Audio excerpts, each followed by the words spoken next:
Hello. Hiya. Hey, everybody looks so lovely and bright and very young looking, I think. I know. Yes. I wonder why. I've just realised. You've just realised what? I've realised I've developed a Wonderbirds. I seem to just go into like saying, hello. I don't know. Did you ever have, or did your parents ever have a telephone voice? Because my dad did. My dad was northern, and he'd answer the phone and say, good evening, Grimsby 078562 or something. And it's like, Dad, why are you talking in a completely different voice? Oh, Yes.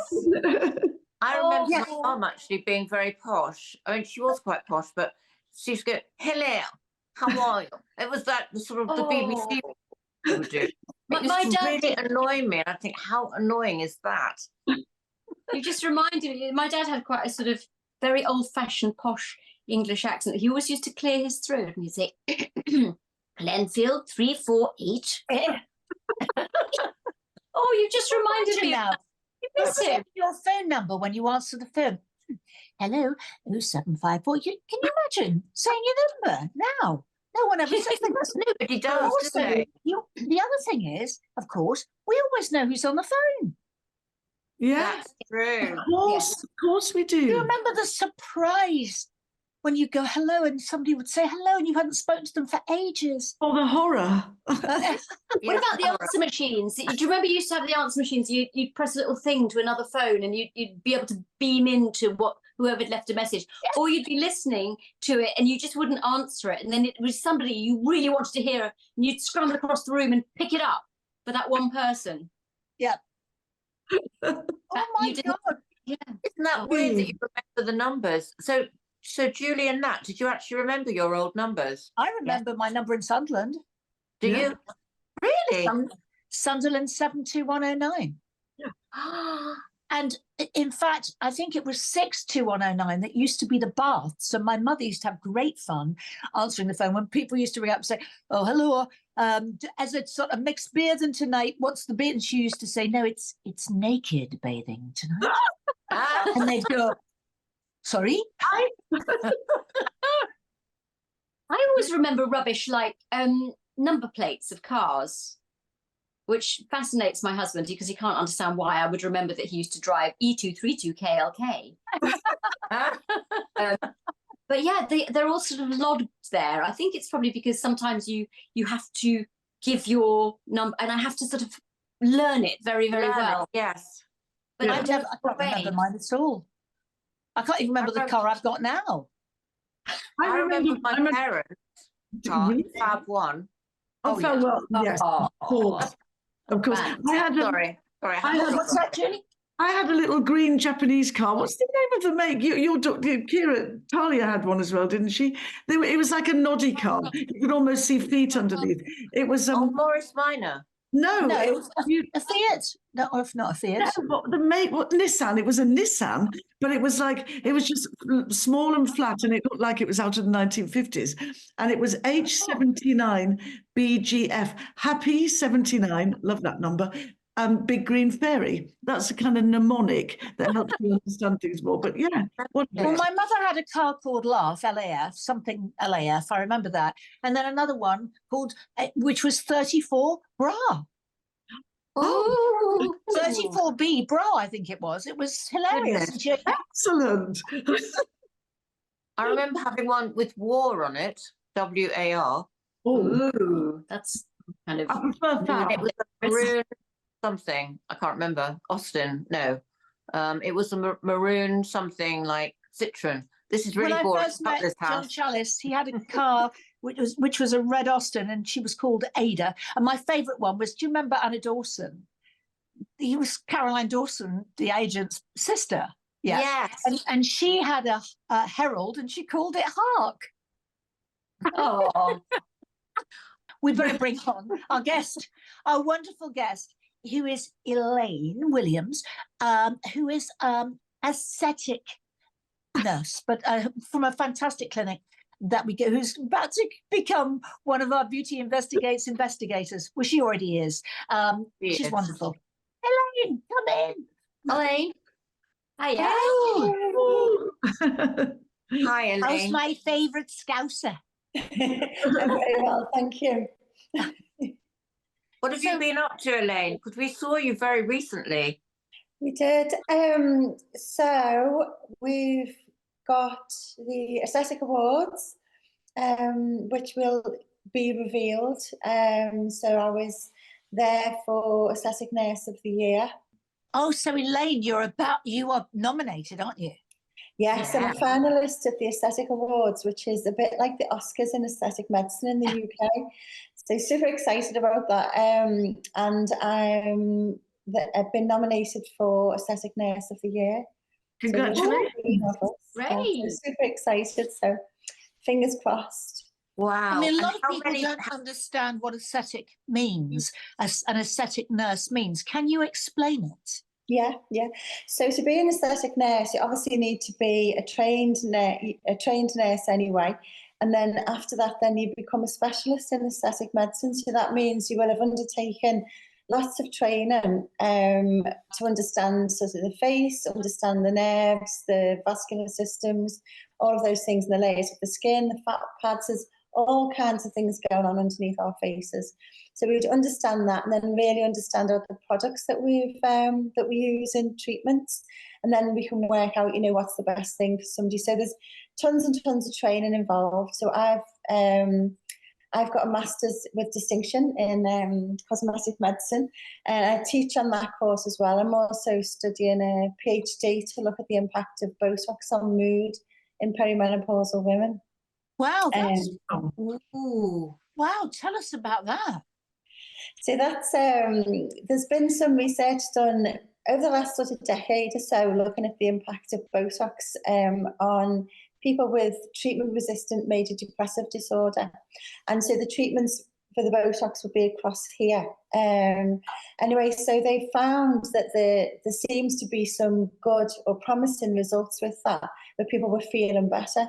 Anyway, so I know when I was doing my master's degree, I noticed that the biggest cohort of people using Botox were like a perimenopausal age group. And you think, well, that's no big surprise, really. Do you know what I mean? You've got menopause hitting, your skin changes, things in your life maybe free you up for a little bit more sort of me time. But I just thought, I wondered, because like sort of in perimenopause as well, people can feel a little bit anxious and like a bit low, things are changing, like lose confidence and this, that and the other. And I just wondered whether or not there was some sort of correlation between the people having Botox and then improving their mood. And no one had done that research. So that's what I've been doing. So I've just finished all the data collection. And what I'm finding, what I've heard from women, is that there's no big thing about the Botox that says, yes, that definitely improves my mood, but definitely improves how people feel in terms of confidence, in terms of being able to hold the head up high. Lots of women were talking about feeling like a little bit grey and like fading into the background. That to be an aesthetic nurse, you really do need to have lots of training, lots of experience. To be a prescriber is a better thing as well. So I'm a nurse prescriber. So I can prescribe treatments as well. Elaine, are you only facial aesthetics or do you do the body as well? I ask because I've got thread veins on my legs, a fairly new thing, and I'd love to not have them. Yeah. So we do some body treatments. We don't currently do treatments for thread veins, but I will be training in that just after Easter. So you're more than welcome to come be my model for that. And we do treatments for the skin on the body. So we look at and some injectables as well. So we do like microneedling. We also do a treatment called Diamond Glow, which is exfoliates and extracts and then infuses your skin with a really nice like cocktail of goodies, just to like make your skin look really hydrated. Particularly great for the décolleté, and then Profilo body is amazing for treating the chest area, but also sort of bingo wings. We get like a little bit. You haven't told me that before. Well, I've got body treatments waiting for you, Debbie. Oh my God. Do my bingo wings too. My bingo wings are horrible. Yes. Thank you. Yeah, no doing this. Yeah, so there's lots of things that we can do that don't involve laser. You know, so obviously there's lots of big treatments that you can do. Also, we don't offer any sort of laser treatments in our clinic. Listen, I'm obsessed with bingo wings. What can you do with bingo wings? So you can use polynucleotides or you can use profilobody. So profilobody is a non-cross-linked hyaluronic acid, similar to what you use on the face, but it comes in a bigger syringe, so you've got more product to work with. And it's not a skin booster, it's a biostimulator. So what it does is it stimulates your skin cells to become more youthful. So you've got like a whole host of like sort of tightening on the skin, laxity. So you nearly get like those sort of wrinkles on underneath your arms here. It just fades them. It's honestly, it's like magic. It's like a little eraser. But yeah, it's making your skin cells more youthful as well. Wow. And the polynucleotides are massive in aesthetic medicine now. You probably see them, you know, you just need to, you know, pop into Instagram or Google, you know, latest trends in aesthetic medicine, and polynucleotides will be up there at the top. So what are I never know how to say it. Poly what? Polynucleotides. Polynucleotides. Nucleotides. Yeah, that's it. Well done, you four. So polynucleotides come from fish DNA. Oh yeah, fish face. Yeah, fish face. Yeah. Yeah. All of those things. And in fact, in our clinic, we do use trout DNA. So yeah, trout pout really is in trout pout. It really is, yeah.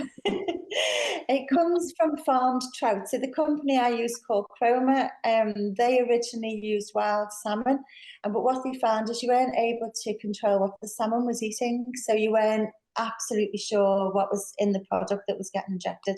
So they then used farmed trout, which is farmed in Europe for human consumption. So it is really controlled, and we're not just like, you know, farming fish in order to treat people's faces.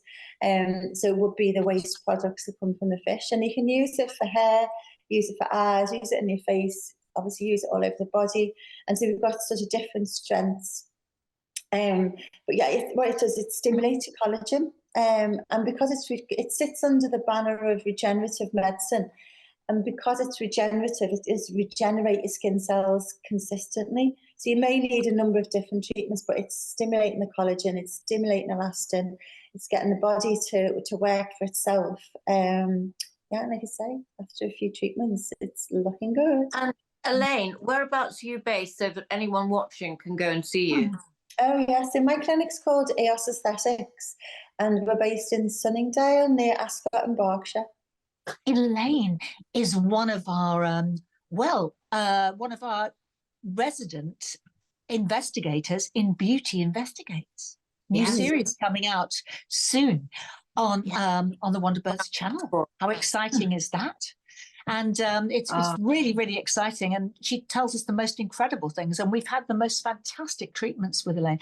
And Julie's just been offered to get her veins done as a model. Yeah, we've been to your lovely salon. It really is. The moment you walk in, it's like a haven. It's beautiful. It's a lovely salon. Really lovely.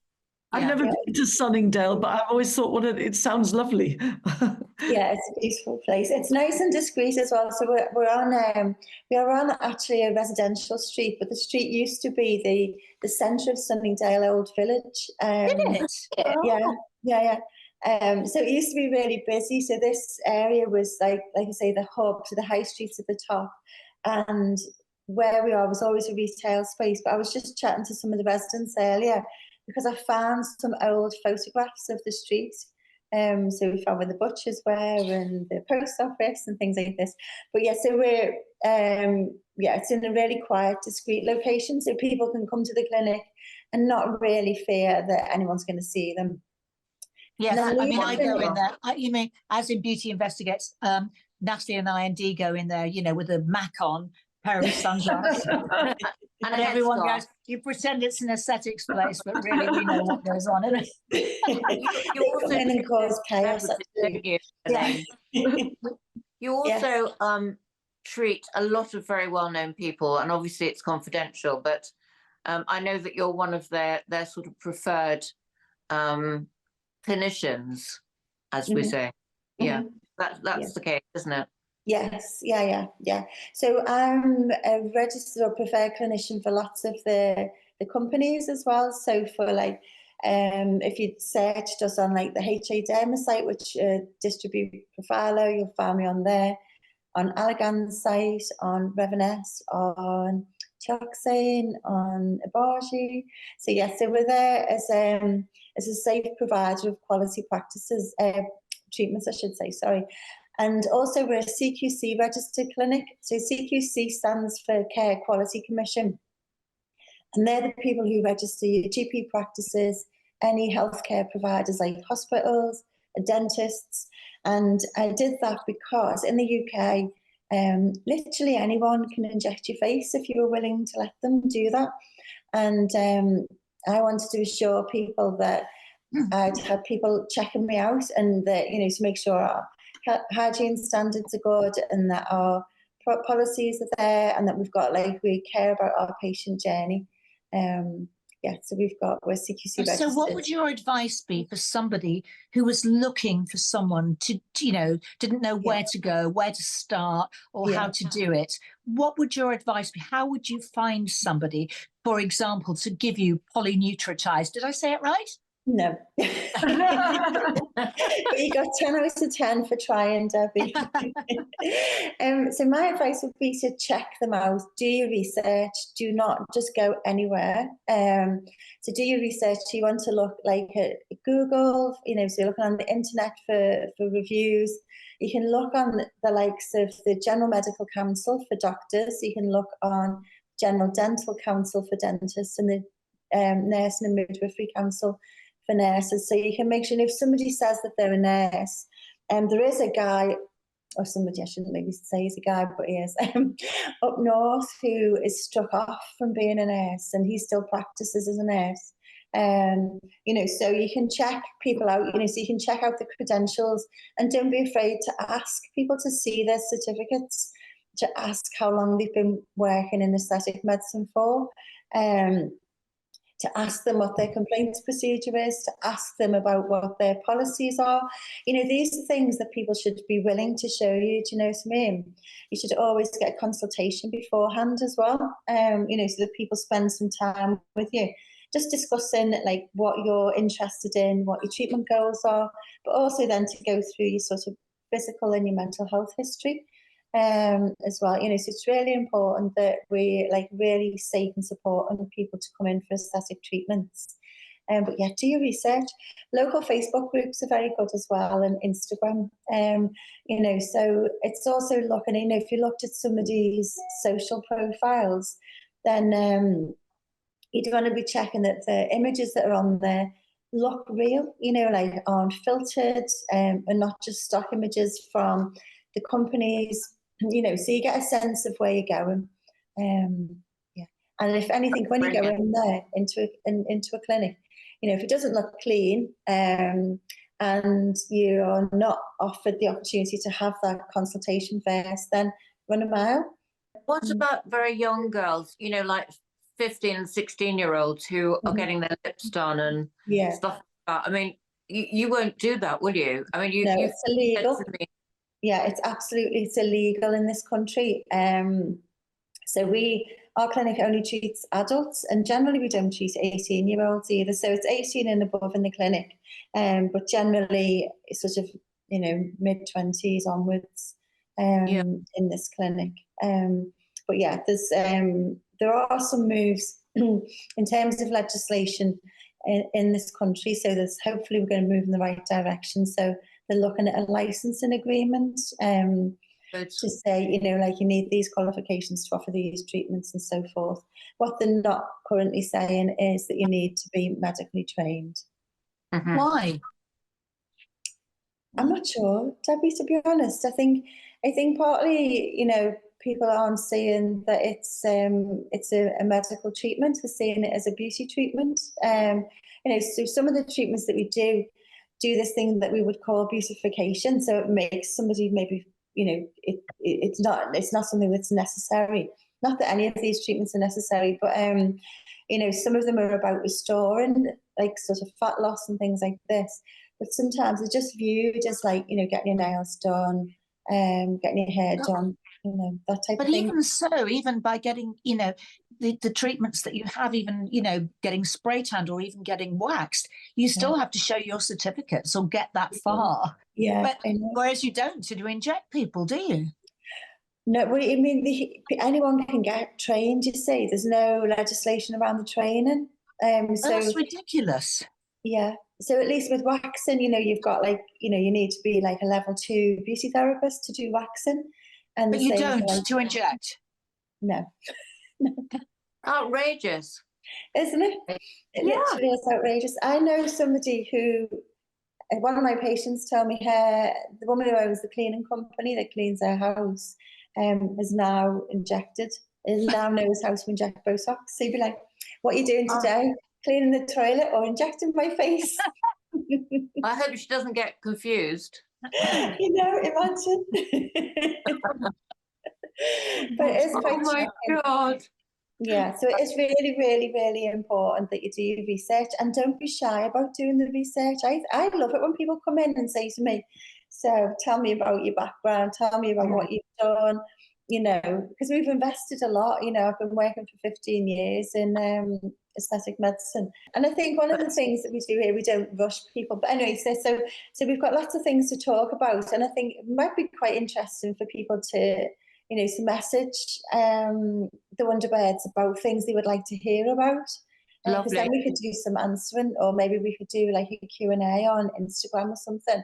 That would be interesting. Yeah. Because sometimes it's nice, isn't it, when you hear like, oh, actually, we'd be really interested in hearing about this or that, you know, and what to do with complications, you know, like how to manage complications. That's one of the things people don't talk about an awful lot. Absolutely. Oh, yeah, absolutely. Oh, Elaine, it's been so lovely talking to you on here. We want people to hear about you because you are so special. You are. We love you, darling, and we will see you soon. And let us know if you win that award, please. I will. Yes. I will. Good luck. Thank you. With it. Take care, darling. Good luck. Bye, darling. Bye now. Darling. Oh, But she deserves to win. She's obviously really, really sort of on it and knows everything that's going And on. you can get your leggies done. She's not getting the treatment until Easter, so I'll wait a while. But yeah. Yeah. no, she's got a really calm quality, hasn't she, about her? She's very Lovely. reassuring, calming. Yeah. Very lovely person. And she's trained, which is so important because obviously, you know, there's some people aren't. Yeah, exactly. She's been chosen actually out of thousands of people, apparently. But I think the most important thing that everybody should know is check out who is doing your treatments and check out the treatments that they've done and make sure they're medically qualified. Because if something goes wrong, like a blood vessel is hit, you want someone who knows about the face. And if these guys are just, you know, come from a cleaning company. Oh, your toilet. Yeah. Terrible. Anyway, on that note, bye. I'm looking for a plumber. Lovely. Have a lovely weekend, everyone. Bye. Bye. Bye. See you soon. Bye.